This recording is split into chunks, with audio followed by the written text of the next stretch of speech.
ನಮಸ್ಕಾರ ಫ್ರೆಂಡ್ಸ್, ನಾನಿವತ್ತು ನಿಮಗೆ ಪ್ರಧಾನಮಂತ್ರಿ ಆವಾಸ್ ಯೋಜನೆ ಬಗ್ಗೆ ತಿಳಿಸ್ತಾ ಇದ್ದೀನಿ. ಇದು ಬಂದ್ಬಿಟ್ಟು ನಿಮ್ಮ ಹೊಸ ಮನೆಯ ಕನಸು ನನಸಾಗಿಸಲು ಸರ್ಕಾರದ ಬಂಪರ್ ಯೋಜನೆ ಅಂತಲೇ ಹೇಳ್ಬೋದಾಗಿದೆ. ಇದರ ಸಂಪೂರ್ಣ ಮಾಹಿತಿಯನ್ನು ನಾನು ನಿಮ್ಮ ಜೊತೆ ಈಗ ಶೇರ್ ಮಾಡ್ತೀನಿ. ಅದಕ್ಕೋಸ್ಕರ ಈ ವಿಡಿಯೋನ ಪೂರ್ತಿಯಾಗಿ ನೋಡಿ. ಮತ್ತು ಯಾರ್ಯಾರು ನನ್ನ ಚಾನಲ್ನ ಸಬ್ಸ್ಕ್ರೈಬ್ ಮಾಡ್ಕೊಂಡಿಲ್ವೋ ಅವರಿಗೆಲ್ಲ ನನ್ನ ಚಾನಲ್ನ ಸಬ್ಸ್ಕ್ರೈಬ್ ಮಾಡ್ಕೊಳ್ಳಿ. ಯಾಕಂದರೆ ನಾನು ನೆಕ್ಸ್ಟ್ ಹಾಕೋ ಎಲ್ಲ ವೀಡಿಯೋಸ್ ನಿಮಗೆ ತಲುಪ್ತಾ ಹೋಗುತ್ತೆ. ಅದಕ್ಕೋಸ್ಕರ ಸಬ್ಸ್ಕ್ರೈಬ್ ಮಾಡ್ಕೊಳ್ಳಿ. ಮೊದಲನೇದಾಗಿ goals of prime minister Awas Yojana 2024-2025 3 ಕೋಟಿ ಮನೆಗಳ ನಿರ್ಮಾಣ ಮಾಡೋದಾಗಿ ಇವರು ಗುರಿನ ಹೊಂದಿದ್ದಾರೆ. ಮತ್ತು ಪ್ರೈಮ್ ಮಿನಿಸ್ಟರ್ ಆವಾಸ್ ಯೋಜನಾ ನಗರ 2.0 ಅಡಿಯಲ್ಲಿ 1 ಕೋಟಿ ಮನೆಗಳನ್ನು ನಿರ್ಮಾಣ ಮಾಡಬೇಕು ಅಂತ ಇದ್ದಾರೆ. ಮತ್ತು ಪ್ರೈಮ್ ಮಿನಿಸ್ಟರ್ ಆವಾಸ್ ಯೋಜನಾ ಗ್ರಾಮೀಣ ಅಡಿಯಲ್ಲಿ 2 ಕೋಟಿ ಮನೆಗಳನ್ನ ನಿರ್ಮಾಣ ಮಾಡಬೇಕು ಅಂತ ಇದ್ದಾರೆ. ಮತ್ತು ವಿದ್ಯುತ್, ನೀರು, ಶೌಚಾಲಯ ಒದಗಿಸುವ ಗುರಿಯನ್ನು ಹೊಂದಿದ್ದಾರೆ. ಅಂದರೆ ಬೇಸಿಕ್ ನೀಡ್ಸ್ ಏನಿದೆಯಲ್ಲ, ಕರೆಂಟ್ ಆಗಿರ್ಬೋದು, ವಾಟರ್ ಸಪ್ಲೈ ಆಗಿರ್ಬೋದು, ಮತ್ತು ಶೌಚಾಲಯ ಆಗಿರ್ಬೋದು, ಇದಿಷ್ಟನ್ನು ಒದಗಿಸಬೇಕು ಅನ್ನೋ ಗುರಿಯನ್ನು ಇವರು ಹೊಂದಿದ್ದಾರೆ ಅಂತಲೇ ಹೇಳ್ಬೋದಾಗಿದೆ. ನೆಕ್ಸ್ಟ್ ಬಂದುಬಿಟ್ಟು ಎಲಿಜಿಬಿಲಿಟಿ.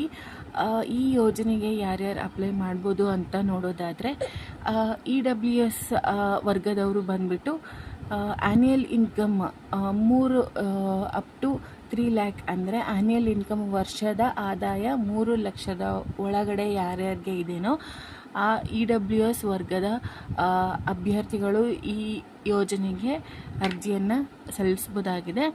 ಮತ್ತು ಲೋ ಇನ್ಕಮ್ ಗ್ರೂಪ್ ಅವ್ರು ಬಂದುಬಿಟ್ಟು annual income up to 3 to 6 lakh, ಅಂದರೆ 3ರಿಂದ 6 ಲಕ್ಷದ ಒಳಗಿರೋ ಯಾರ್ಯಾರು 3ರಿಂದ 6 ಲಕ್ಷದ ಒಳಗಿರೋ ಆದಾಯನ ಹೊಂದಿದ್ದಾರೋ ಅವರು ಈ ಯೋಜನೆಗೆ ಅಪ್ಲೈ ಮಾಡ್ಬೋದಾಗಿದೆ. ನೆಕ್ಸ್ಟ್ ಬಂದುಬಿಟ್ಟು MIG-1 ಅಂದರೆ ಮಿಡಲ್ ಇನ್ಕಮ್ ಗ್ರೂಪ್ 1 ಅಂತ. ಅಂದರೆ annual income up to 6 to 12 lakh, ಅಂದರೆ 6ರಿಂದ 12 ಲಕ್ಷದ ಒಳಗಡೆ ಯಾರ್ಯಾರಿಗೆ ವಾರ್ಷಿಕ ಆದಾಯ ಇದೆಯೋ ಅವರು ಈ ಯೋಜನೆಗೆ ಅಪ್ಲೈ ಮಾಡ್ಬೋದಾಗಿದೆ. ಮತ್ತು MIG-2 ಅಂತ ಅಂದರೆ ಮಿಡಲ್ ಇನ್ಕಮ್ ಗ್ರೂಪ್ 2 ಅಂತ. ಅಂದರೆ annual income up to 12 to 18 lakh, ಅಂದರೆ 12ರಿಂದ 18 ಲಕ್ಷದ ಒಳಗಡೆ ಯಾರ್ಯಾರಿಗೆ ಆದಾಯ ಇದೆಯೋ ಅವರು ಈ ಯೋಜನೆಗೆ ಅರ್ಜಿಯನ್ನು ಸಲ್ಲಿಸ್ಬೋದಾಗಿದೆ. ನೆಕ್ಸ್ಟ್ ಬಂದುಬಿಟ್ಟು ಹೂ ಆರ್ ನಾಟ್ ಎಲಿಜಿಬಲ್ ಅಂತ, ಅಂದರೆ ಯಾರ್ಯಾರು ಈ ಯೋಜನೆಗೆ ಅಪ್ಲೈ ಮಾಡೋಕ್ಕಾಗೋದಿಲ್ಲ ಅಂತ ನೋಡೋದಾದರೆ, ಫಸ್ಟ್ ಬಂದುಬಿಟ್ಟು who should have annual income more than 18 lakh, ಅಂದರೆ ಯಾರ್ಯಾರು ಅವರ ವಾರ್ಷಿಕ ಆದಾಯ ಬಂದುಬಿಟ್ಟು 18 ಲಕ್ಷದ ಮೇಲಿದೆಯೋ ಅವರು ಈ ಯೋಜನೆಗೆ ಅರ್ಜಿಯನ್ನು ಸಲ್ಲಿಸೋದಕ್ಕೆ ಆಗೋದಿಲ್ಲ.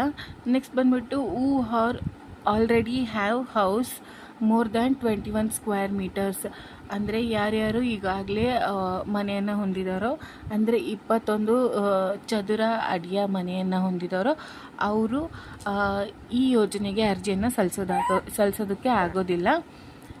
ನೆಕ್ಸ್ಟ್ ಬಂದುಬಿಟ್ಟು who are already received house from other government schemes, ಅಂದರೆ ಈಗ ಆಲ್ರೆಡಿ ಯಾರು ಬೇರೆ ಬೇರೆ ಥರದ ಮನೆ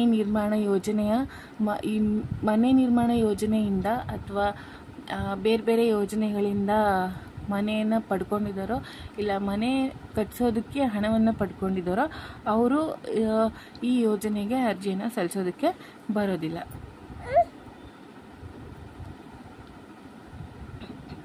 ನೆಕ್ಸ್ಟ್ ಬಂದುಬಿಟ್ಟು ಹೌ ಟು ಅಪ್ಲೈ. ಈ ಯೋಜನೆಗೆ ನಾವು ಯಾವ ಥರ ಅರ್ಜಿನ ಸಲ್ಲಿಸ್ಬೋದು ಅಂತ ಅಂದರೆ, ಫಸ್ಟ್ ಬಂದುಬಿಟ್ಟು visit prime minister Awas Yojana website. First ನಾವು ಈ prime minister Awas Yojana website ಏನಿದೆಯಲ್ಲ ಅದಕ್ಕೆ ಭೇಟಿ ನೀಡಬೇಕಾಗುತ್ತೆ. ಅದು ಬಂದುಬಿಟ್ಟು ಇಲ್ಲಿದೆ.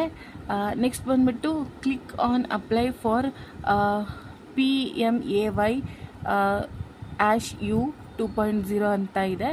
ಅದ್ರ ಮೇಲೆ ಕ್ಲಿಕ್ ಮಾಡ್ಕೋಬೇಕಾಗುತ್ತೆ. ಫಸ್ಟು ವೆಬ್ಸೈಟ್ ಹೋಗ್ಬೇಕಾಗುತ್ತೆ. ಆ ವೆಬ್ಸೈಟ್ ಓಪನ್ ಆದ ತಕ್ಷಣ ಅಪ್ಲೈ ಫಾರ್ PMAY/U 2.0 ಅಂತ ಇರುತ್ತೆ. ಅದ್ರ ಮೇಲೆ ಕ್ಲಿಕ್ ಮಾಡ್ಕೋಬೇಕಾಗುತ್ತೆ. ಅದಾದಮೇಲೆ ಚೆಕ್ ಎಲಿಜಿಬಿಲಿಟಿ, ಫಸ್ಟು ಎಲಿಜಿಬಿಲಿಟಿನ ಚೆಕ್ ಮಾಡ್ಕೋಬೇಕಾಗುತ್ತೆ. ಆ ಎಲಿಜಿಬಿಲಿಟಿ ಚೆಕ್ಕಲ್ಲಿ ಫಸ್ಟ್ ನಾವು ಇನ್ಕಮ್ ಮತ್ತು ಸ್ಟೇಟ್ ಮತ್ತು ಹೌಸ್ ಡೀಟೇಲ್ಸ್ನ ಎಂಟರ್ ಮಾಡಬೇಕಾಗುತ್ತೆ. ಅದಾದಮೇಲೆ ಕನ್ಫರ್ಮ್ ಆಧಾರ್, ನಮ್ಮ ಆಧಾರನ್ನು ನಾವು ಕನ್ಫರ್ಮ್ ಮಾಡ್ಕೋಬೇಕಾಗುತ್ತೆ. ಅಲ್ಲಿ ನಮ್ಮ ಮೊಬೈಲ್ ನಂಬರ್ಗೆ OTPನ ಸೆಂಡ್ ಮಾಡ್ತಾರೆ, ಅದನ್ನು ಎಂಟರ್ ಮಾಡ್ಕೋಬೇಕಾಗುತ್ತೆ. ಅದಾದಮೇಲೆ ಈ 2 ಸ್ಟೇಜ್ ಆದಮೇಲೆ next fill the form and upload documents. Form fill ಮಾಡಿದ್ದಾದಮೇಲೆ ನೆಕ್ಸ್ಟ್ ಅವ್ರು ಹೇಳಿರೋ ಡಾಕ್ಯುಮೆಂಟ್ಸನ್ನ ಅಪ್ಲೈ ಮಾಡ್ಕೋಬೇಕಾಗುತ್ತೆ. ಅದಾದಮೇಲೆ ಸಬ್ಮಿಟ್ ಅಪ್ಲಿಕೇಶನ್, ಅಲ್ಲಿ ಸಬ್ಮಿಟ್ ಅಪ್ಲಿಕೇಶನ್ ಅಂತ ಇರುತ್ತೆ, ಆ ಸಬ್ಮಿಟ್ ಬಟನ್ ಮೇಲೆ ಕ್ಲಿಕ್ ಮಾಡ್ಕೋಬೇಕಾಗುತ್ತೆ. ಅದಾದಮೇಲೆ after submission track application status. Submission ಆದಮೇಲೆ ಅಪ್ಲಿಕೇಶನ್ ಸ್ಟೇಟಸ್ ಏನಾಗಿದೆ, ಅಪ್ಲೈ ಆಗಿದನೋ ಇಲ್ವೋ ಅನ್ನೋದನ್ನು ನಾವು ಟ್ರ್ಯಾಕ್ ಮಾಡ್ಕೋಬೇಕಾಗುತ್ತೆ. ನೆಕ್ಸ್ಟ್ ಬಂದುಬಿಟ್ಟು ರಿಕ್ವೈರ್ಡ್ ಡಾಕ್ಯುಮೆಂಟ್ಸ್. ನಾವು ಡಾಕ್ಯುಮೆಂಟ್ಸನ್ನ ಏನೇನು ಅಪ್ಲೋಡ್ ಮಾಡಬೇಕು ಅಂತ ಅಂದರೆ, ಅಪ್ಲಿಕ್ಯಾಂಟ್ ಆಧಾರ್ ಕಾರ್ಡ್, ಈಗ ಯಾರು ಅಪ್ಲೈ ಮಾಡಬೇಕು ಅಂತ ಇದ್ದಾರೋ ಅವರ ಆಧಾರ್ ಕಾರ್ಡ್ ಮತ್ತು ಫ್ಯಾಮಿಲಿ ಮೆಂಬರ್ಸ್ ಆಧಾರ್ ಕಾರ್ಡ್, ಅದ್ರ ಜೊತೆ ಅವ್ರ ಮನೇಲಿ ಯಾರ್ಯಾರು ಇದ್ದಾರೋ ಅವರ ಆಧಾರ್ ಕಾರ್ಡನ್ನು ಕೂಡ ನಾವು ಅಪ್ಲೋಡ್ ಮಾಡಬೇಕಾಗುತ್ತೆ. ಅದಾದಮೇಲೆ ಬ್ಯಾಂಕ್ ಡೀಟೇಲ್ಸ್, ಯಾರು ಅಪ್ಲೈ ಮಾಡಿದಾರೋ ಅವರ ಬ್ಯಾಂಕ್ ಡೀಟೇಲ್ಸನ್ನು ಎಂಟ್ರಿ ಮಾಡ್ಕೋಬೇಕಾಗುತ್ತೆ. ಆ ಬ್ಯಾಂಕ್ ಬಂದುಬಿಟ್ಟು which is link with Aadhaar card, ಆ ಬ್ಯಾಂಕ್ ಆಧಾರ್ ಕಾರ್ಡ್ಗೆ, ಆ ಬ್ಯಾಂಕ್ ನಂಬರ್ ಆಧಾರ್ ಕಾರ್ಡ್ಗೆ ಲಿಂಕ್ ಆಗಿರಬೇಕಾಗುತ್ತೆ. ಅದಾದಮೇಲೆ ಇನ್ಕಮ್ ಸರ್ಟಿಫಿಕೇಟ್, ನಮ್ಮ ಆದಾಯ ಪ್ರಮಾಣ ಪತ್ರವನ್ನು ಕೂಡ ಅಪ್ಲೋಡ್ ಮಾಡಬೇಕಾಗುತ್ತೆ. ಅದಾದಮೇಲೆ ಲ್ಯಾಂಡ್ ಸರ್ಟಿಫಿಕೇಟ್, ನಮ್ಮ ಏನು ಸೈಟ್ ಇದೆಯಲ್ಲ ಆ ಸೈಟಿಂದು ಪತ್ರನೂ ಕೂಡ ನಾವು ಅಪ್ಲೋಡ್ ಮಾಡ್ಕೋಬೇಕಾಗುತ್ತೆ. ನೆಕ್ಸ್ಟ್ ಬಂದುಬಿಟ್ಟು prime minister Awas Yojana helpline number ಅಂತ ಕೊಟ್ಟಿದ್ದಾರೆ. ಟೋಲ್ ಫ್ರೀ ನಂಬರ್ ಇಲ್ಲಿ ನಂಬರ್ ಕೊಟ್ಟಿದ್ದಾರೆ. ಆ ನಂಬರ್ಗೆ ಏನಾದರೂ ಡೌಟ್ಸ್ ಇದ್ದರೆ ಕಾಂಟ್ಯಾಕ್ಟ್ ಮಾಡ್ಬೋದಾಗಿದೆ. ನೆಕ್ಸ್ಟ್ ಬಂದುಬಿಟ್ಟು ವೆಬ್ಸೈಟ್, ಏನು ಈ ಪ್ರೈಮ್ ಮಿನಿಸ್ಟರ್ ಆವಾಸ್ ಯೋಜನೆದು ವೆಬ್ಸೈಟನ್ನು ಇಲ್ಲಿ ಹಾಕಿರ್ತೀನಿ. ಯಾರ್ಯಾರು ಅಪ್ಲೈ ಮಾಡಬೇಕೋ ಅವರಿಗೆಲ್ಲ ಕೂಡ ಈ ವೆಬ್ಸೈಟ್ಗೆ ಹೋಗ್ಬಿಟ್ಟು ಅಪ್ಲೈ ಮಾಡ್ಬೋದಾಗಿದೆ. ಇದಿಷ್ಟು ಕೂಡ ಈ ಯೋಜನೆಯ ಮಾಹಿತಿಯಾಗಿರುತ್ತೆ.